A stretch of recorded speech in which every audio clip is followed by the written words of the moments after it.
Hello, I am Snowflake76, former GM and founder of Order of the Blue Screen, PS North American server. I recently stepped down as GM of Blue Screen to focus more on veteran trials, not play as much, and honestly, I was kind of burnt out from it. It's a lot of work.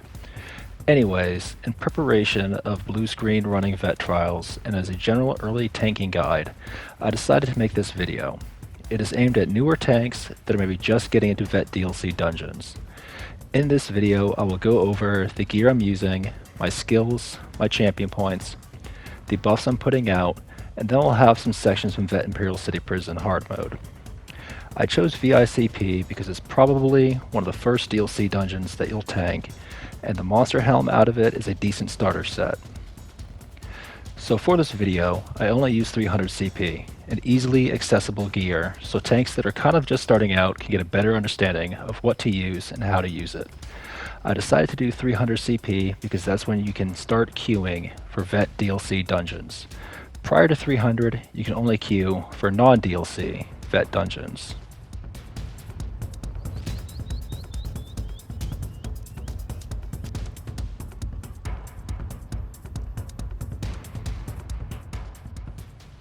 Let's go over champion points first. Starting in the red tree, we have our first slottable, Bracing Anchor. This is a really nice one, and I recommend getting it first. It will ultimately increase the amount of damage that you can block by 20%. This is huge, so huge that we no longer need to be at resistance cap in harder content. While you still want some resistance in case you miss a block or are getting a heavy attack in, it's not as important as it once was. I also put 30 points into Boundless Fatality, just to get my health up a good bit. Then over in the blue tree, I've got 30 points into Ironclad. This is really nice. It reduces your damage taken by 2% per stage. Duelist Rebuff, 20 points into that. This reduces your single target damage taken by 2% per stage. Then I also maxed out Eldritch Insight and Tireless Discipline, giving me an extra 260 max magicka and stamina. Over in the green tree, it is really up to you, but I went ahead and got Rationer slotted first. Alright, for my gear, I'm running Battalion Defender and Weapons and Jewelry. This is a really nice set to start off with if you can afford it. Every time you block, you will heal yourself or a group member. The size of the heal is based off of your max health. It comes from PvP, but can sometimes be found in guild traders for cheap. It can be run on weapons, or because it is heavy armor, you could run it on your body. For my monster helm, I'm using Sentinel. This is a nice sustained set out of Darkshade Caverns 1. It procs off of a heal and restores all 3 resources. I like this set a little more than Engine Guardian. Engine Guardian will give you more resources, but you only get 1 random resource at a time. With Sentinel, you get all 3 resources, but in a smaller dose. On my body, I'm using Ebon. I think every tank ever got Ebon as their first tanking set. It's an okay starter set, but by this point you may want to start considering replacing it. The 5-piece bonus increases yours and your group member's health by 988, and that's nice, but it's not really needed anymore. A set like Yolna out of Sunspire, which increases your group's damage, is a much better option if you can get it. I like to wear 7 heavy pieces, all of them with a sturdy trait, including my shield, all tri-stat enchants. My jewelry, I like to have Triune with magic and recovery enchants. My sword, I use infused with stamina steel. My ice staff, I used infused with a crusher enchant. For my skills, I'm mostly going to go over universal tank skills that every class can use, but I will touch on my Dragonite skills and why I'm using them. So first up is Green Dragon's Blood. This is a Dragonite heal. It's a massive burst heal. When activated, you heal for 35% of your missing health. You also increase your health and stamina recovery by 30% and your healing received by 8%. Defensive Stance is a very strong shield. I took this morph because it reflects damage back at whoever is hitting you, which is pretty nice. While it's slotted, it also increases the amount of damage that you can block. This skill is in the Sword and Board skill line. Next up is Pierce Armor. This is the standard melee taunt. It only needs to be applied once every 13 or 14 seconds. You don't need to spam it. It also applies Major and Minor Breach, which help you with your group's penetration. Then we have Igneous Shield, another DK skill. This is our main damage shield, but it also gives us Major Mending, which increases our healing done by 16%. So you always want to hit this before hitting Green Dragon's Blood, so you can get more out of the heal. Heroic Slash in the Sword and Board skill line will apply Minor Maim to the target, reducing their damage done by 5%. It will also give you Minor Heroism, which increases your ultimate regeneration. For the ultimate, I'm using Replenishing Barrier. Usually I'm going to use Warhorn, which is on the back bar, but if the group needs a shield, there it is. On the back bar, I'm using Blockade of Frost. This always needs to be on the boss. On your Ice Staff, you want the Crusher enchant. Your wall is going to proc that enchant, which increases your group's penetration. Next up is Overflowing Altar. This is a nice heal for you and your group, and will also put out a synergy.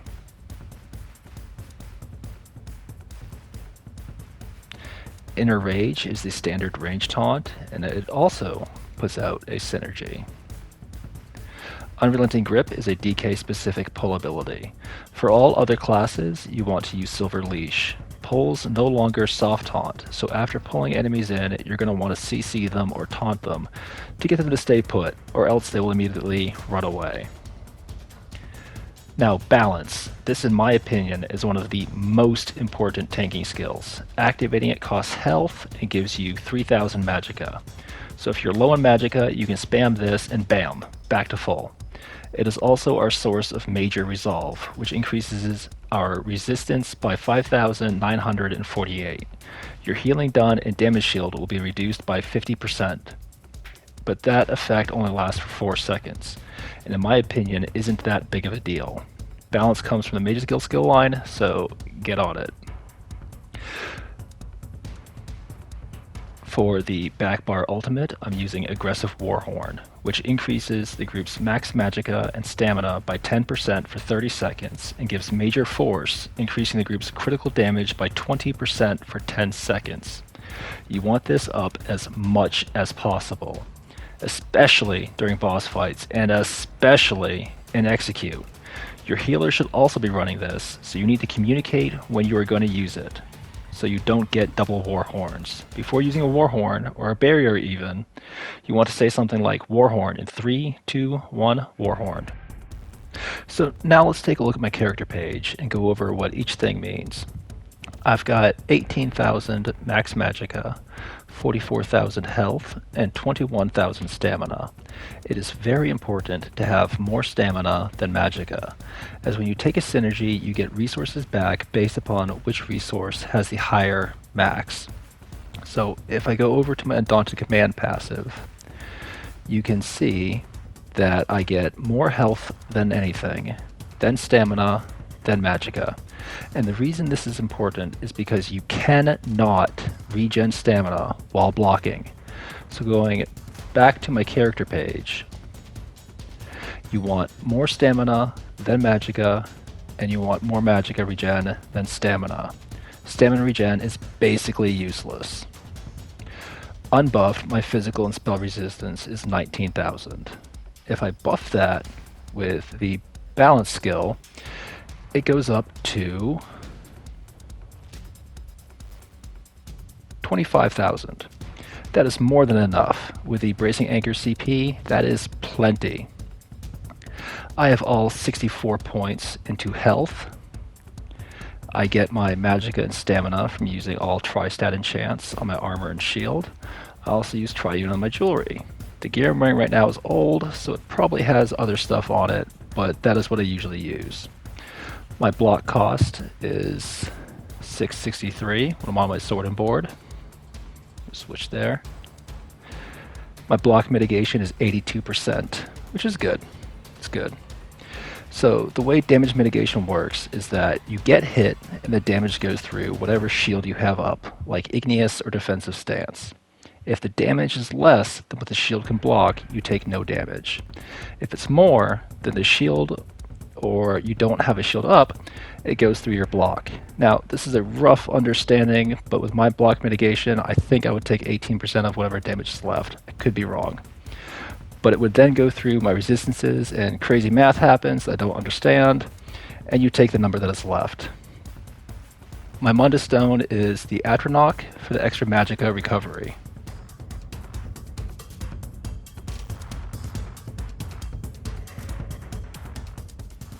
So real fast before we get into the dungeon, let's go over what buffs and debuffs are. Basically, a buff is something that helps you or your group, and a debuff is something that hurts the enemy. Two of the same major buffs will not stack, and two of the same minor buffs or unique buffs will not stack. But a major buff will stack with a minor buff and a unique buff. So for example, if we go up to Pierce Armor in the Sword and Board skill line, we see that it applies major and minor breach. Those will stack with each other.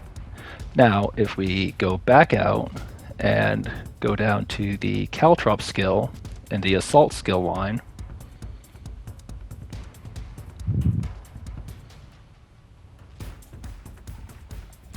we see that it also applies major breach. The major breach from one will not stack with the other. So when you get into trials, it's very important to know what all of the support players are wearing and which skills they have, so you aren't wasting buffs or debuffs. An example of a unique buff would be Empower. You get this from a Necro's Empowering Grasp skill or the Gallonway set. If you have a Necro running Empowering Grasp, you don't need a tank to wear Gallonway. In fact, it's better to have a Necro running that one skill than to use an entire 5-piece set for that same buff.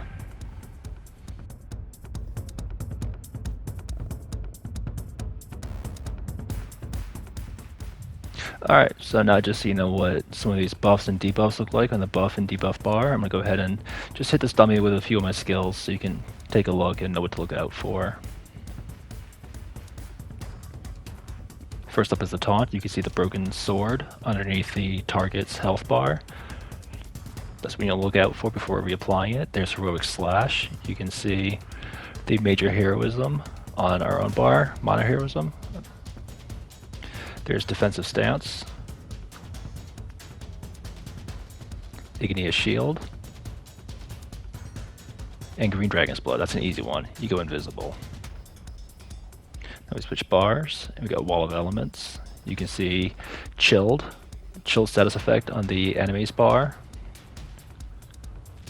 That's another easy one to look out for. The wall will disappear from the ground. Having the timer on is nice too. Then we got Overflowing Altar. I don't think that... Oh, we got Lifesteal on the enemy's bar. There's a taunt again. Then we got Balance. The 4-second countdown is the debuff on ourself, and then the golden shield looking thing is the buff on ourself.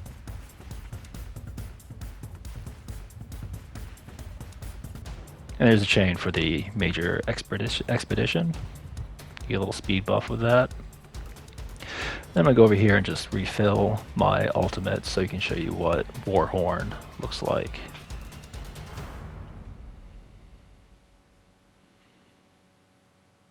And there's Warhorn and Major Brutality.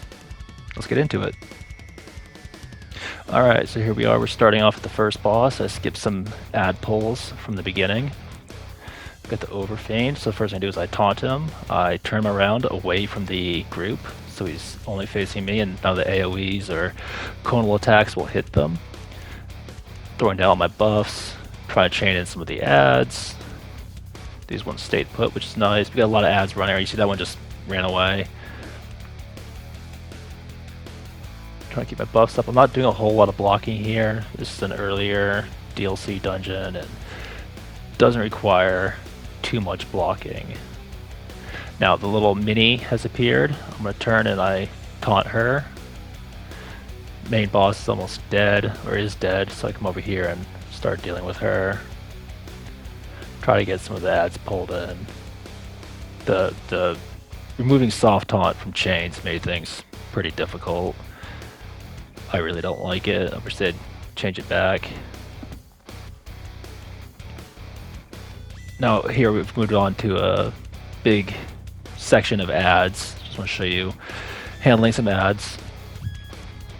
So I keep wall on them, or at least one. Wall will only hit one enemy. The chill status, the Crusher enchant will only hit one enemy, so it's not good for applying Crusher to a ad pull.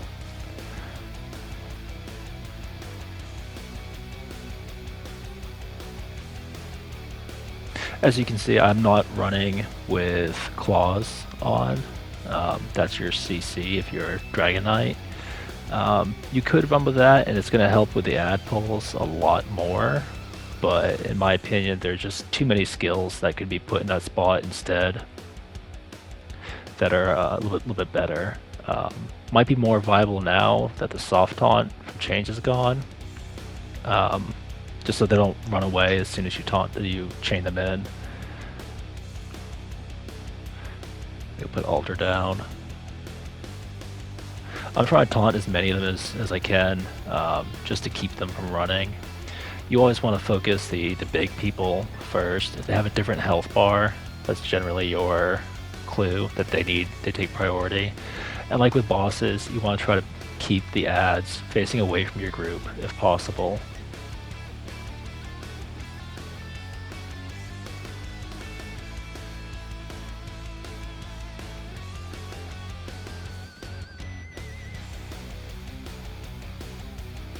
Usually when I run this dungeon at my whole normal setup where I'm at CP 1400 or whatever, we usually just do a god pull here. We'll go all the way around, just grab all the ads and kill them all at the very end, or they kill us. Either way, we got through it much faster than we do using this method.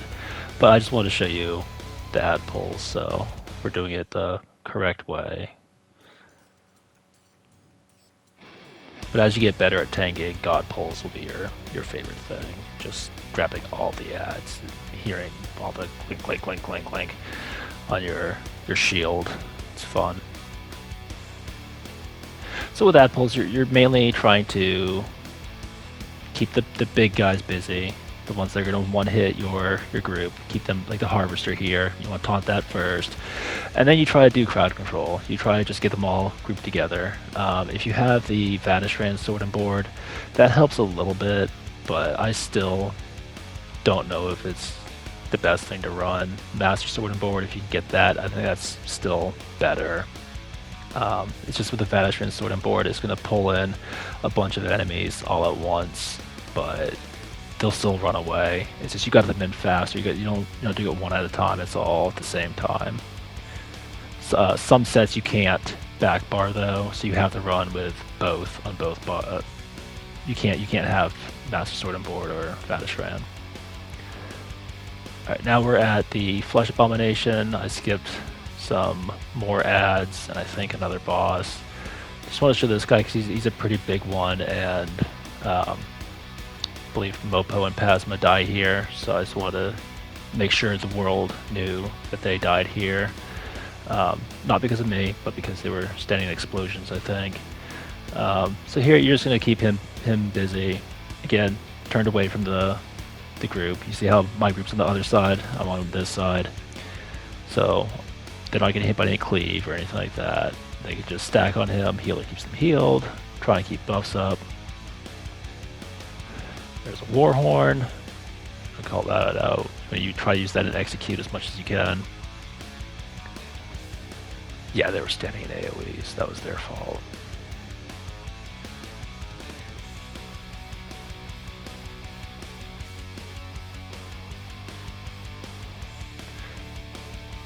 And there's just some remaining ads.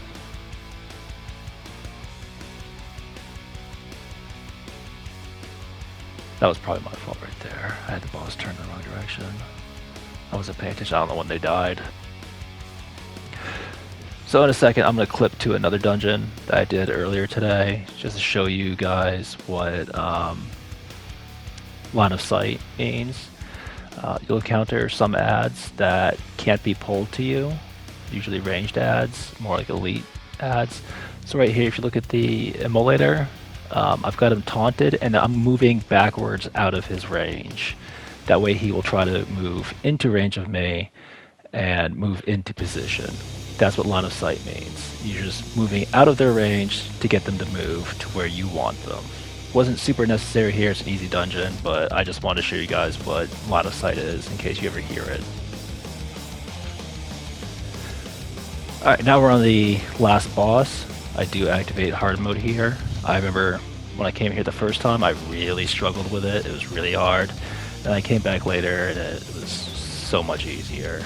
And that's the fun thing, is you're gonna go to a dungeon, you're gonna really struggle with it, you're like, man, this is really hard. And then you'll come back later and it'll be a breeze. You'll fly through it. You come back with different DPS, or maybe you're a DPS or whatever. It's gonna be so much easier.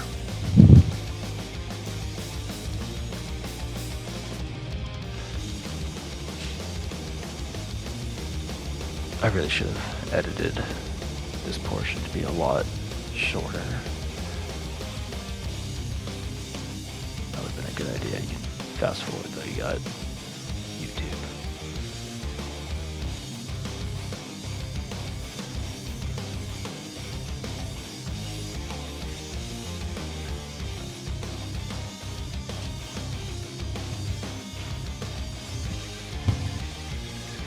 I think right here I'm just going over the mechanics for them. Some people haven't been here in a while. It's good to know as a tank what the mechanics are. That way you can explain it to your group. After you've run it a few times, you know how to do it.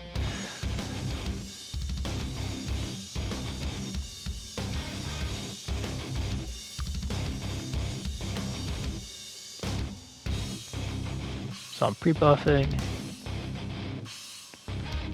Go ahead and get balance up. There's a pause, taunt him. So I immediately get him turned around. This is a very mobile fight. He's gonna jump a lot. You get to stay out of those portals, so you're constantly turning. You're really gonna be aware of where your group is. So now he's doing his machine gun attack. Move around. I try to get in front of it, but whoever it's targeting has decided to run and make that very difficult.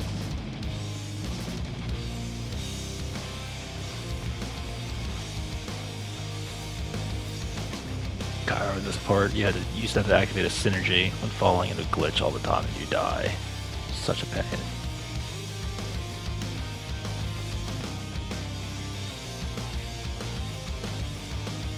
Now we're going into the split.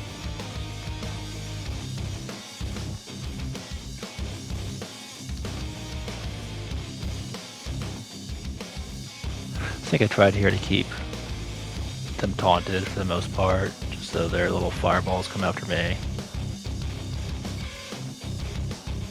But half-heartedly tried. But if you're here, if you're doing this dungeon, you can help out with the call-outs. Be like, hey, it's this one.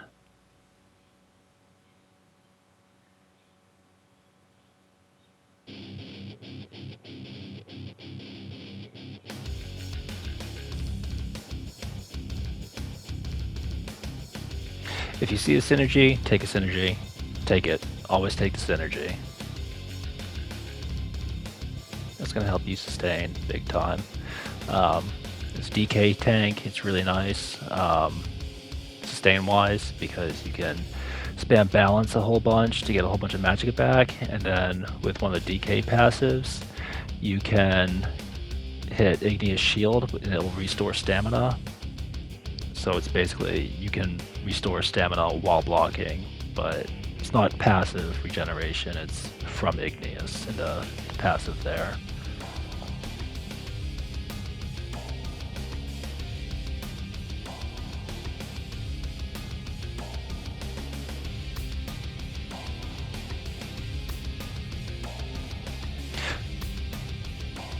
Alright, I'm gonna shut up for a little bit.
Alright, I hope that you enjoyed this video and found it to be informative. A lot of the things that I covered were just the basics of tanking. There are so many guides out there on more advanced tanking, endgame tanking, and a lot of the things that I didn't cover. I didn't really talk about endgame trial gear or anything like that. This was mostly for the newer tanks. If you are interested in more endgame information for tanks, I'd recommend checking out the Tank Club. They've got a lot of excellent information. Thank you all for watching.